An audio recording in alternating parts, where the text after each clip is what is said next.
Welcome to జిల్లా dairy. నేను విజయ్. ముందుగా హెడ్లైన్స్ చూద్దాం. ఖమ్మం జిల్లాలో మంత్రులు భట్టి, పొంగిలేటి, జూపల్లి పర్యటన. పర్యాటకానికి కాంగ్రెస్ ప్రభుత్వం ప్రాధాన్యమన్న మంత్రులు.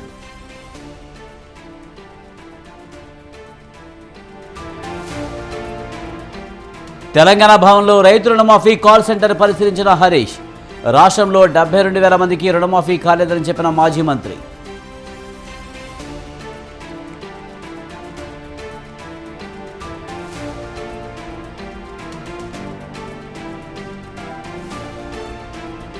గత ప్రభుత్వం క్రీడల పేరిట అభివృద్ధి చేసిందన్న మండిపల్లి. ఏపీని స్పోర్ట్స్ హబ్గా తీర్చిదిద్దడమే లక్ష్యమన్న మంత్రి.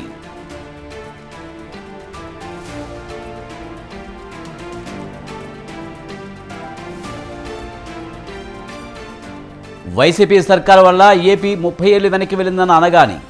రాష్ట్ర భవిష్యత్తు కోసమే కూటమికి జనం పట్టం కట్టారన్న మంత్రి.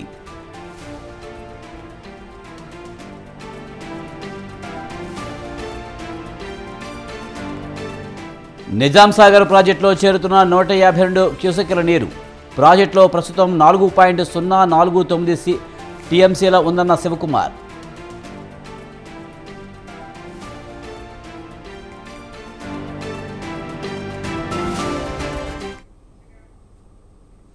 పర్యాటక రంగానికి తమ ప్రభుత్వం అధిక ప్రాధాన్యం ఇస్తుందని డిప్యూటీ సీఎం భట్టి విక్రమార్క, మంత్రులు పొంగులేటి, జూపల్లి చెప్పారు. అందులో భాగంగానే ఉమ్మడి ఖమ్మం జిల్లాలోని పర్యాటక ప్రాంతాలను పరిశీలిస్తున్నామన్నారు. పర్యాటక ప్రాంతాలను అభివృద్ధి చేస్తే అభివృద్ధితో పాటు ఆదాయము పెరుగుతుందన్నారు.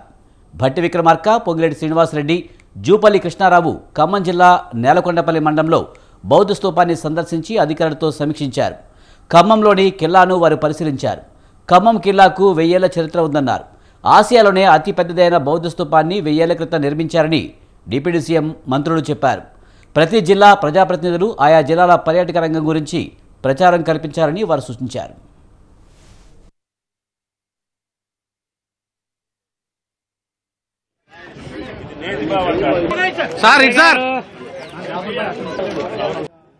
ఈ ఖమ్మం కిల్లా పైన రోప్వే కావాలని ఎన్నో సంవత్సరాల నుంచి ఇక్కడ ప్రజలు కోరుకుంటున్నారు. ఈరోజు మంత్రి గారు తుమ్మల నాగేశ్వరరావు గారు రోప్వే కావాలని వారు అడగటం, అట్లాగే టూరిజం శాఖ మార్చిలో దాన్ని వెంటనే పరిగణలో తీసుకుని శాంక్షన్ చేస్తున్నానని చెప్పడం నిజంగా సంతోషించదగినటువంటి పరిణామం. దానికి కావాల్సిన నిధులను కూడా రకరకాల మార్గాల నుంచి సమీకరించి వాటికి కావాల్సిన నిధులను కూడా ఏర్పాటు చేసే ప్రక్రియకు కూడా ప్రణాళిక తయారు చేయడం జరిగింది. సో రోప్వే సంబంధించినంత వరకు దాదాపు త్వరలోనే పనులు ప్రారంభం అవుతాయి. కొన్ని నెలల్లోనే పూర్తి చేసే కార్యక్రమం కూడా మొదలవుతుంది. అప్పుడు స్టార్టింగ్ కొంత స్టార్ట్ చేసి వదిలేశారు. అది మాన్యువల్ గా కావాల్సిన అవసరం ఉంది. రెండవది, దీనికి దగ్గరలోనే ఒక మంచి మైనింగ్ ఇరిగేషన్ రిజర్వాయర్ ఉంటుంది. ఇది నాలుగుకొని ఈస్ట్ లో ఉంటుంది, నార్త్ ఈస్ట్ లో. దాంతో పాటు ఇది మనం టూరిజం లో ది బెస్ట్ ప్లేస్ కింద దీన్ని మనం బౌద్ధ మతానికి సంబంధించి బెస్ట్ ప్లేస్ కింద దీన్ని మనం ఫోకస్ చేయడానికి కానీ, న్యాచురల్ గా దీన్ని ఉన్నది దీంతో అప్పటిన్న జీవకళ చాలా స్పష్టంగా కనిపిస్తుంది. దాన్ని మనం ఫోకస్ చేస్తే వన్ ఆఫ్ ది ఇండియాలోనే, నాట్ ఇన్ తెలంగాణ, ఇండియాలోనే టాప్ 1, 2, 3లో ఇది ఏర్పాటు చేసుకునే అన్ని వసతులు దీనికి ఉన్నాయి. ఇందాక గౌరవ మంత్రి గారు చెప్పినట్లు నిధుల ఇబ్బంది ఈ ప్రభుత్వం టూరిజానికి పెద్దపేట వేస్తుంది. ఈ ఖమ్మం కిల్లా పైన చాలా దేశాలలో తక్కువ జనాభా ఉన్న ఎటువంటి వనరులు లేకున్నా కూడా గొప్పగా పర్యాటకులను ప్రపంచం ఆకర్షిస్తూ ఇలా దేశంలో గొప్పగా దేశాలకు ఎదిగినాయి. మన దేశంలో, మన రాష్ట్రంలో అన్ని రకాల వనరులు ఉన్నాయి. అంటే అతి పురాతనమైనటువంటి కట్టడాలు, ఇటువంటి కోటలు, ఖమ్మం లాంటి ఫోర్ట్లు కావచ్చు, కిల్లాలు కావచ్చు, జల వనరులు, జలాశయాలు, అటవులు, అట్లాగే జంతుజాలాలు చాలా ఉన్నాయి. అన్నీ ఉన్నా కూడా ఏ స్థాయిలో ఉపయోగించుకోవాలో ఆ స్థాయిలో జరగలేదు. అందుకనే ఈ ప్రభుత్వం టూరిజంకు పెద్దపీట వేసి టూరిజంని పెద్ద ఎత్తున పెంచే కార్యక్రమం చేస్తాను. నాకు ఇప్పటికీ తెలిసి నాకున్న ఇన్ఫర్మేషన్ ప్రకారంగా ఆసియా ఖండంలోనే పెద్ద బౌద్ధ స్తూపం ఎక్కడ ఉందంటే అది కొండపల్లిలో ఉంది. అక్కడే భద్రాద్రి రామాలయాన్ని నిర్మాణం చేసినటువంటి భక్త రామదాస్ చరిత్ర ఆయన జన్మస్థలం ఉంది. ఆ రోజుల్లో ఆయనకి నాకు వీలైన కాడికి ఆ బౌద్ధ స్తూపం దగ్గర రహదారి నిర్మాణం, వీలైన కాడికి కొంత లైటింగు, అక్కడ ఉన్నటువంటి బాల సముద్రానికి కొంత నిధులు ఇచ్చి అక్కడే బోటింగ్ కానీ ఫుడ్ కోర్ట్ కానీ అక్కడ ఉన్నటువంటి ఆ పరిసర ప్రాంతాల్లో కావాల్సినటువంటి టూరిజం, అదేవిధంగా చరిత్ర తెలుసుకోవటానికి ఈనాటి పిల్లలకి ఈ యొక్క గతం తెలవాలని దాన్ని ఒక పర్యాటక కేంద్రంగా చేయాలని చెప్పి ప్రయత్నం చేశాను. తెలంగాణ భవన్లో ఏర్పాటు చేసిన రైతు రుణమాఫీ కాల్ సెంటర్ను మాజీ మంత్రి హరీష్ రావు సందర్శించారు. రుణమాఫీ కానీ రైతుల నుంచి వాట్సాప్ యాప్ ద్వారా బీఆర్ఎస్ సమాచారం సేకరిస్తుంది. ఇప్పటి వరకు 72,000 మంది రైతులకు రుణమాఫీ కాలేదని తమ దృష్టికి వచ్చిందని వివరాలు సేకరించి రాష్ట్ర గవర్నర్కు నివేదిక ఇస్తామన్నారు హరీష్ రావు.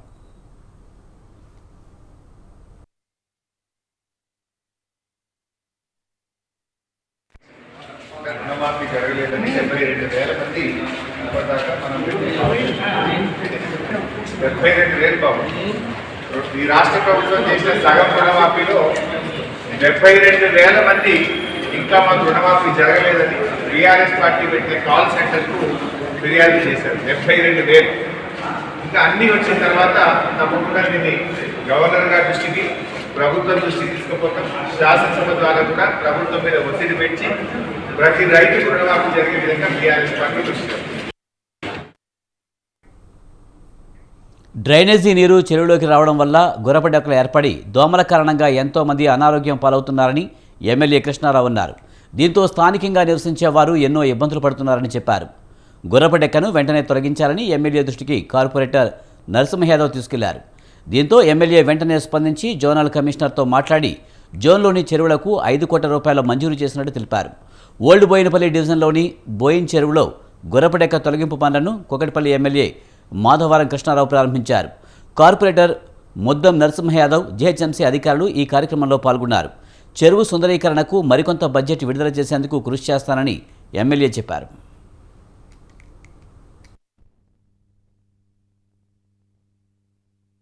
బోయిన చెరువు బోయినపల్లి ఉందో గుర్రం డెక్క వల్ల ప్రజలు ఇబ్బంది పడుతున్నారని చెప్పి స్థానిక కార్పొరేటర్ ప్రజలు అందరూ కలిసి చేయడం వల్ల మనకు ఉన్నటువంటి జోనల్ కమిషన్ ఉన్నారు ఉన్నటువంటి కార్పొరేటర్ గారు నేను రిక్వెస్ట్ చేయడం, ఇక్కడ గుర్రం డెక్క వల్ల దోమలు వస్తూ ఉన్నాయి. సుమారు 10-20 కాలనీలలో దోమలు వచ్చి ఇబ్బంది పడతా ఉన్నారు. దాని డెంగ్యూ వస్తుంది, మలేరియా జ్వరాలు వస్తున్నాయని చెప్పేసి దృష్టి తీసుకురావడం వల్ల గుర్రం డెక్కకి మిగాలనే స్టార్ట్ చేయమని మనం అధికారులకు ఆదేశాలు ఇవ్వాలి. రెండోది ఏంటంటే ఈ భువనేశ్వరం ఉన్నటువంటిది ఒక బ్రహ్మాండమైనటువంటి చెరువు. వినాయకులు వేసుకొని కానీ, బతుకమ్మలు వేసుకొని కానీ, అమ్మవారి నిమాజాల విషయంలో కానీ వేసుకోవడం బాగా పద్ధతిగా జరుగుతుంది భువనేశ్వరం. దాంట్లో ఇప్పుడు ఏదైతే చెరువు ఉందో చెరువుకు అక్కడ ఇక్కడ గేట్లు పెట్టి అక్కడ 2 బిల్డింగ్లు కట్టేసి జిమ్ములు, ఒక పార్కు, బ్రహ్మాండంగా బతుకమ్మ ఆడుకున్నప్పుడు ఇబ్బంది లేకుండా, అదేవిధంగా అమ్మవారు నిమాజనం ఇబ్బంది లేకుండా, వినాయక నిమాజనం ఇబ్బంది లేకుండా దానికి ఒక ప్రణాళిక సిద్ధం చేసి సుమారుగా 10-12 కోట్ల రూపాయలతో ఘనంగా దీనికి తయారు చేయడం జరిగింది. ఏదైతే బోయిన చెరువు బోయినపల్లి ఉందో 15 ఆగస్టు వేడుకల్లో అందరూ పాల్గొని దేశ ఔన్నత్యాన్ని చాటాలన్న మోదీ పిలుపుతో హర్ ఘర్ తిరంగా కార్యక్రమం చేపట్టినట్లు రామగుండం బీజేపీ ఇన్ఛార్జ్ సంధ్యారాణి చెప్పారు. పెద్దపల్లి జిల్లా గోదావరి ఖనిలో స్వతంత్ర పోరాటంలో పాల్గొన్న మహనీయుల విగ్రహాలు శుద్ధి కార్యక్రమం చేపట్టినట్లు ఆమె తెలిపారు. సూర్యుడు అస్తమించని బ్రిటిష్ సామ్రాజ్యాన్ని గద్దెదింపి మూవెన్నెల పతాకాన్ని ఎర్రకోటపై ఎగురవేసిన మహనీయులను స్మరించుకోవడం మన కర్తవ్యమన్నారు. స్వాతంత్ర్య స్ఫూర్తితో ప్రతి ఇంటిపై మూవెన్నెల జెండా ఎగురవేయాలని సంధ్యారాణి కోరారు. సనాతన ధర్మాన్ని ప్రపంచ దేశాలకు అలవాటు చేసిన ఘనత మన దేశానికే దక్కుతుందన్నారు. అనంతరం బీజేపీ శ్రేణులు జాతీయ జెండాలు పంపిణీ చేశారు.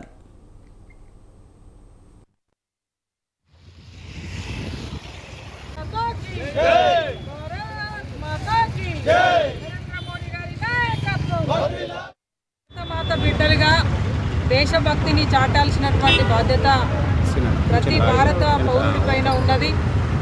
హర్ ఘర్ తిరంగా కార్యక్రమాన్ని పెద్దలు గౌరవ భారత ప్రధాని నరేంద్ర మోడీ గారి పిలుపు మేరకి గౌరవ భారతీయ జనతా పార్టీ రాష్ట్ర అధ్యక్షులు కిషన్ రెడ్డి గారి ఆదేశాలతో ఈరోజు హర్ ఘర్ తిరంగా కార్యక్రమాల్లో భాగంగా మహనీయుల యొక్క విగ్రహాల పరిసరాల్లో శుభ్రం చేయడము, మహనీయుల యొక్క విగ్రహాల శుద్ధి కార్యక్రమాన్ని నిర్వహించడం జరుగుతూ ఉన్నది రామగుండం భారతీయ జనతా పార్టీ ఆధ్వర్యంలో. ఇవాళ దేశం మనకేమి ఇచ్చింది అనేది కాకుండా దేశానికి మనమేమి ఇస్తున్నామనే దానిలో భారత పౌరులంతా ముందుకు నడవాల్సినటువంటి అవసరం ఉందని ఈ సందర్భంగా మనం చేస్తాం. భరతమాత బిడ్డలుగా దేశభక్తిని చాటాల్సినటువంటి బాధ్యత. ఆంధ్రప్రదేశ్ రాష్ట్రాన్ని స్పోర్ట్స్ హబ్గా తీర్చిదిద్దడమే కూటమి ప్రభుత్వ లక్ష్యమని క్రీడల శాఖ మంత్రి మండిపల్లి రాంప్రసాద్ రెడ్డి చెప్పారు. క్రీడా వికాస కేంద్రాలు, గ్రామస్థాయిలో క్రీడల నిర్వహణ, ప్రోత్సాహంపై సీఎంతో చర్చిస్తామని అన్నారు. గత వైసీపీ ప్రభుత్వంలో క్రీడల నిర్వహణ పేరిట చేస్తున్న అవినీతి అక్రమాలను సీఎం దృష్టికి తీసుకువెళ్తామని మంత్రి చెప్పారు. శాప్ అధికారులతో సమీక్ష సమావేశం అనంతరం మంత్రి మాట్లాడారు. ఆడుదాం ఆంధ్ర కోసం పేరిట గత ప్రభుత్వం 40 రోజుల్లోనే 120 కోట్ల రూపాయలు ఖర్చు పెట్టి అవినీతికి పాల్పడినట్లు మంత్రి ఆరోపించారు. రాజధాని అమరావతిలో క్రీడల స్టేడియంను నిర్మిస్తామని, 5 ఏళ్లలో క్రీడలను ప్రజలకు చేరువ చేస్తామని అన్నారు. ఏపీలో అనుమతి లేకుండా నడుస్తున్న క్రీడా అకాడమీలపై చర్యలు తీసుకుంటామని మంత్రి మండిపల్లి చెప్పారు.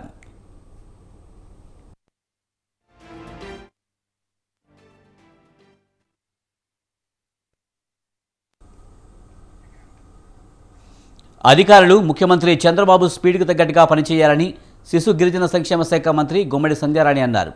పార్వతీపురం మన్యం జిల్లా కలెక్టరేట్లో నిర్వహించిన పరిష్కార వేదిక కార్యక్రమంలో సంధ్యారాణి మాట్లాడారు. ఆదివాసీ దినోత్సవం నాడు దాదాపు 2000 గిరిజన గ్రామాలకు రోడ్డు సౌకర్యం కల్పిస్తున్నట్లు సీఎం తెలిపారని ఆమె చెప్పారు. గత ప్రభుత్వ హయాంలో భూమి కొనుగోలు విషయంలో మోసపోయిన వారి వినతులు ఎక్కువగా ఉన్నాయని మంత్రి అన్నారు. గతంలో వైసీపీ నాయకులే భూ కబ్జాలకు పాల్పడ్డారన్నారు.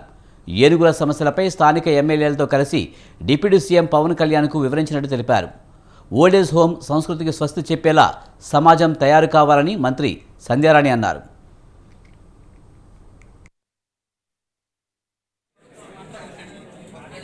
మన మన్యం జిల్లాలో ఉన్నటువంటి పేదలకి మొన్ననే మీ అందరికీ తెలుసు ఆదివాసీ దినోత్సవం ఆ రోజు హెలికాప్టర్ రాలేకపోవడం వల్ల మన పార్వతీపురం కానీ సీతంపేటలో కానీ జరుపుకుందామని సార్ ఎంతో అంటే మేమంతా చాలా సంతోషపడ్డాం. దానికోసమనే మంచిగా కలెక్టర్ గారు కానీ, జేసీ గారు కానీ, పీఓ గారు అందరూ ఏర్పాట్లు చేశారు చాలా కష్టపడి.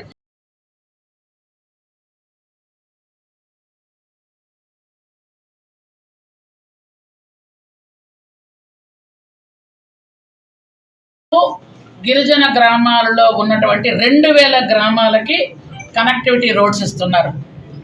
అలాగే చంద్రన్న బాట ఎంత పూర్వం ఎలాగ ఇచ్చేవాళ్ళు ఇప్పుడు మళ్ళీ చంద్రన్న బాట వస్తుంది. అలాగే గిరిజన యువత ఎవరున్నారో వాళ్ళందరికీ ఉపాధి కల్పించడం ఖచ్చితంగా జరుగుతుంది. అలాగే ఎవరైతే గర్భిణీలు ఉన్నారో ఇక మీద డోలీ మోతలు ఉండకూడదు. మన మన్యం జిల్లాలో ఉన్నటువంటి రాష్ట్ర భవిష్యత్తు కోసం ఏపీ ప్రజలు ఏకమై ఎన్డీఏ కూటమికి పట్టం కట్టారని మంత్రి అనగాని సత్యప్రసాద్ అన్నారు. సీఎం చంద్రబాబు ఆధ్వర్యంలో ప్రజలకు సుభిక్షమైన పరిపాలన అందజేస్తామని చెప్పారు. గత ప్రభుత్వం తీరు వల్ల 30 ఏళ్లు వెనక్కి వెళ్లామని ఆయన తెలిపారు. భూములన్నీ అన్యాక్రాంతమయ్యాయని మంత్రి ఆరోపించారు.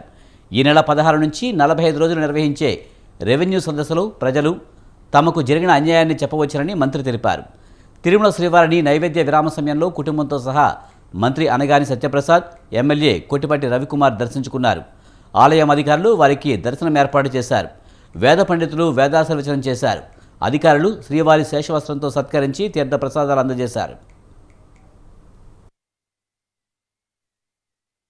రాబోయే రోజుల్లో ఒక సుభిక్షమైనటువంటి మంచి పరిపాలన ఇవ్వడం కోసం ఏదైతే మనం గత 5 సంవత్సరాలు నష్టపోయామో, 30 సంవత్సరాలు వెనక్కి వెళ్ళిపోయింది రాష్ట్రాన్ని, దాన్ని పునర్నిర్మించుకుని మళ్ళా మెరుగ్గా ముందుకెళ్తూ భావి తరాలకి మంచి చేయాలని చెప్పే లక్ష్యంతో ఏదైతే గతంలో 2020 విజన్తో చంద్రబాబు నాయుడు గారు ముందుకు వచ్చారో ఈరోజు డాక్యుమెంట్ 2047తో ముందుకు వస్తూ ఉన్నారు. రాష్ట్రమే కాదు దేశం కూడా రాబోయే రోజుల్లో ఒక ఉన్నత శిఖరంపై ఉండాలనే లక్ష్యంతోనే చంద్రబాబు ఆర్నిషులు కృషి చేస్తూ ఉన్నారు.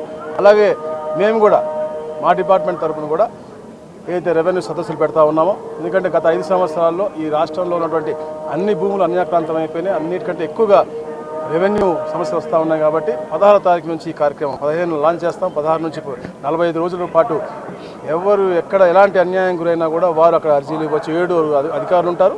దాని తర్వాత మరి ముఖ్యంగా 45 రోజులు దీన్ని పరిష్కరించడానికి కోసం.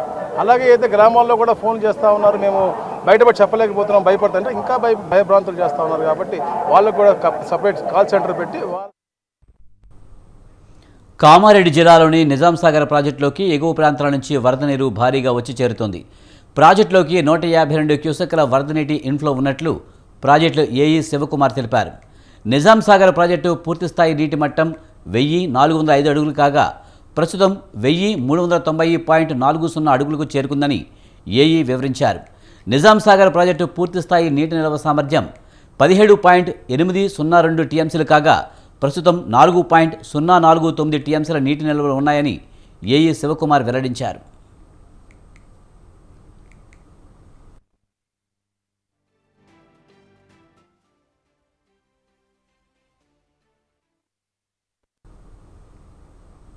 ప్రభుత్వ వైద్యులు సిబ్బందిపై దాడులకు నిరసనగా పెద్దపల్లి జిల్లా గోదావరిఖని ప్రభుత్వ ఆసుపత్రిలో వైద్య సిబ్బంది నల్ల బ్యాడ్జీలు ధరించి నిరసన వ్యక్తం చేశారు. కోల్కతాలో మహిళా డాక్టర్పై అత్యాచారం, హత్యకు వ్యతిరేకంగా వారు నినాదాలు చేశారు. డ్యూటీలో ఉన్న వైద్య సిబ్బందిపై తరచూ దాడులు జరుగుతున్నా ప్రభుత్వాలు స్పందించకపోవడం శోచనీయమని అన్నారు. ప్రభుత్వ ఆసుపత్రిలో మహిళా సిబ్బందికి ప్రత్యేక వసతులు కల్పించాలని నిరసనకారులు కోరారు. విధి నిర్వహణలో ఉన్న సిబ్బందిపై దాడులు జరగకుండా కఠిన చర్యలు తీసుకోవాలని వారు సూచించారు. వైద్యులపై దాడులు పునరావృతం కాకుండా చర్యలు చేపట్టడం లేదని అసహనం వ్యక్తం చేశారు. ఆసుపత్రుల్లో నిఘా పెంచి రక్షణ కల్పించాలన్నారు. దాడులు చేసిన వారిని కఠినంగా శిక్షించాలని డిమాండ్ చేశారు.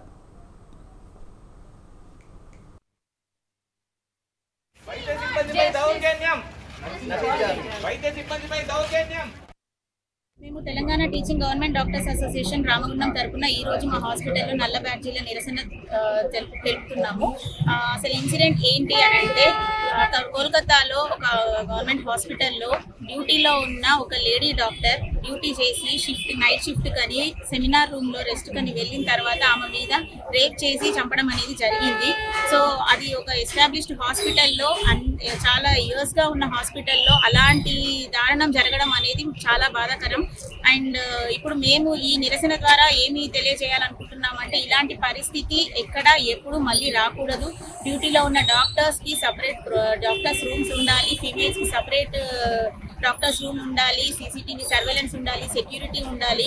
అక్కడ జరిగిన దాని ఏ కారణాల వల్ల తప్పైతే జరిగిందో అలాంటి తప్పులు మళ్ళీ జరగకుండా గవర్నమెంట్, సెంట్రల్ గవర్నమెంట్ అయినా స్టేట్ గవర్నమెంట్ అయినా ఇన్స్టిట్యూట్ అథారిటీస్ అయినా కొంచెం రెస్పాన్సిబిలిటీ తీసుకొని ఇలాంటివి మళ్ళీ జరగకుండా ఉండాలని చెప్పేసి మేము కోరుకుంటున్నాము. మేము Telangana teaching government doctors association Ramagundam తరపున ఈ రోజు మా హాస్పిటల్ రెడ్ అంబులెన్స్ యాప్ ఆగడాలను అరికట్టాలని Telangana private ambulance owners and drivers association అధ్యక్షులు మహేష్ డిమాండ్ చేశారు. రెడ్ అంబులెన్స్ యాప్ ద్వారా వేలల్లో డబ్బులు వసూలు చేసి జనాలను మోసం చేసి తమ పొట్టలు కొడుతున్నారంటూ ఎర్రమంజిల్లోని ప్రైవేటు అంబులెన్స్ స్థలంలో ప్రైవేటు అంబులెన్స్ డైరెక్టర్లు నిరసన చేపట్టారు. మాజీ మంత్రి కేటీఆర్ పిఏ అండదండలతో రెడ్ అంబులెన్స్ సేవలు నడుస్తున్నాయని మహేష్ ఆరోపించారు. రెడ్ అంబులెన్స్ల దోపిడీని వెంటనే నిలువరించాలని నక్కా మహేష్ విజ్ఞప్తి చేశారు. రెడ్ అంబులెన్స్ యాప్ కారణంగా తెలంగాణలో ప్రైవేటు అంబులెన్స్ వల్ల బతికే 10,000 కుటుంబాలు నష్టపోతున్నాయని మహేష్ ఆవేదన వ్యక్తం చేశారు.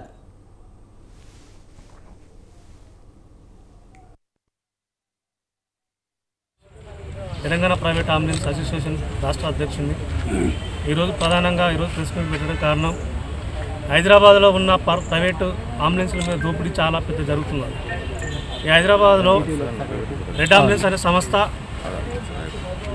చైనా ఏజెంటు ఈరోజు హైదరాబాద్కి వచ్చి హైదరాబాద్ పెత్తనం చేస్తున్నాడు.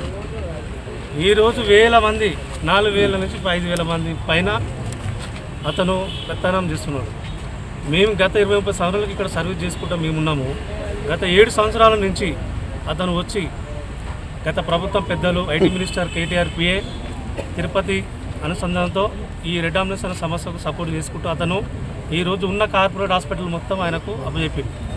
మేము ఒకటే అడుగుతున్నామన్నా, మీరు ఉన్న హాస్పిటల్ ఎక్కడికి వెళ్ళో వచ్చి అతనికి అప్పచెప్తే హాస్పిటల్ మొత్తం ఇక్కడ ఉన్న వాళ్ళు మేము ఎక్కడ పోవాలి? నా పేరు నక్కా మహేష్, తెలంగాణ ప్రైవేట్ అంబులెన్స్. పశ్చిమ గోదావరి జిల్లా భీమవరం హౌసింగ్ బోర్డు కాలనీలో 78వ స్వాతంత్ర దినోత్సవ వేడుకలు ఘనంగా నిర్వహించారు. 240 అడుగుల జాతీయ జెండాతో విద్యార్థులు, స్థానికులు భారీ ర్యాలీ చేశారు. జాతీయ జెండాలతో చేపట్టిన ర్యాలీని జిల్లా కలెక్టర్ నాగరాణి ప్రారంభించారు. కలెక్టర్ నాగరాణి ఇంటింటికి వెళ్లి జాతీయ జెండాలు పంచిపెట్టారు. జాతీయ జెండాను చూడగానే దేశభక్తి కలుగుతుందని కలెక్టర్ నాగరాణి అన్నారు. దేశ స్వాతంత్ర్యం కోసం ప్రాణాలు అర్పించిన వారిని స్మరించుకుంటూ వారి త్యాగాన్ని భావితరాలకు తెలియజేయాలని నాగరాణి అన్నారు. ప్రజలంతా స్వాతంత్ర దినోత్సవ వేడుకలను ఘనంగా జరుపుకోవాలని కలెక్టర్ పిలుపునిచ్చారు.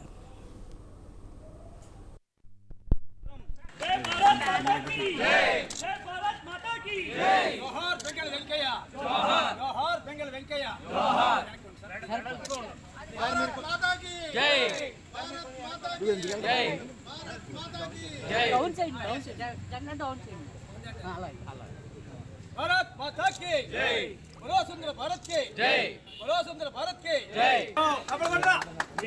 जोहार महात्मा गांधी, जोहार పొట్టి శ్రీరాములు, जोहार जोहार పొట్టి శ్రీరాములు, जोहार जोहार పొట్టి శ్రీరాములు, जोहार. ఆగి ఉన్న కారు అద్దాలు పగలగొట్టి పట్టపగలే 10 లక్షల రూపాయలు చోరీ చేసిన ఘటన సంగారెడ్డి జిల్లా అదోల మండలం జోగిపేటలో చోటు చేసుకుంది. విద్యుత్ శాఖలో పనిచేసి రిటైర్ అయిన జోగిపేట వాసి ఏడి రవీందర్ రెడ్డి కారు నుంచి గుర్తు తెలియని వ్యక్తులు నగదు దోచుకుపోయారు. ఇంటి రిజిస్ట్రేషన్ కోసం ఎస్బీఐ నుండి రవీందర్ రెడ్డి తన కుమారుడు సాయి కిరణ్ రెడ్డి అకౌంట్ నుంచి డబ్బులు డ్రా చేశారు. ఆ డబ్బున్న బ్యాగ్ను కారు డ్రైవింగ్ సీటు పక్కనే పెట్టారు. కారులో రవీందర్ రెడ్డి వెళ్లి పోలీస్ స్టేషన్ ఎదుట నిలిపి రోడ్డుకు అవతల ఉన్న స్వీట్ షాప్లో స్వీట్ తెచ్చేందుకు వెళ్లారు. తిరిగి వచ్చేసరికి కారు అద్దాలు పగిలి ఉండడాన్ని గుర్తించారు. కారులో 10 లక్షలు మాయమయ్యాయని పోలీసులను ఆశ్రయించారు.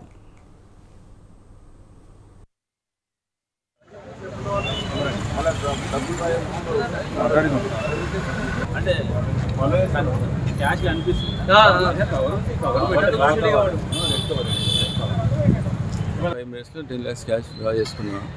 మెడికల్ షాప్ దగ్గర బండి పెట్టినా, కార్లో పెట్టుకుని యూటర్న్ తీసుకుని సీట్ హౌస్ పోయి పోలీస్ స్టేషన్ దగ్గరికి వచ్చిన. పోలీస్ స్టేషన్ దగ్గర స్వీట్ తీసుకున్నా. వచ్చి 5 minutesలో మొత్తం కార్యక్రమం దూరం వంద మొదలుపెట్టి ఎంత అమౌంట్ ఎంత 10 lakhs తీసుకున్నాను. ఎవరి అకౌంట్లో డ్రా చేశారు? మా కొడుకు అకౌంట్ నాకు సెల్ఫ్ డ్రా చేసిన చెక్ 5 minutesలో $10 lakhs క్యాష్ డ్రా చేసుకున్నా.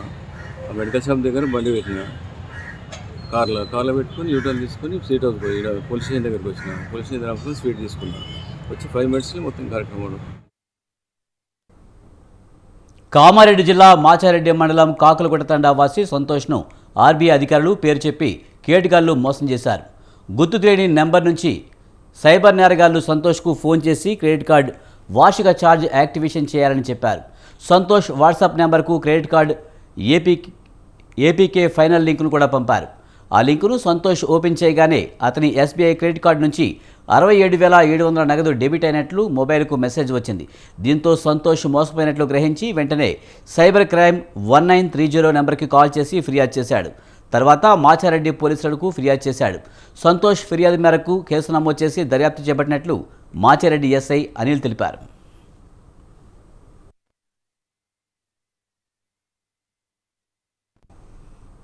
ఇది వాటి జిల్లా డైరీ. చూస్తూనే ఉండండి స్వతంత్ర.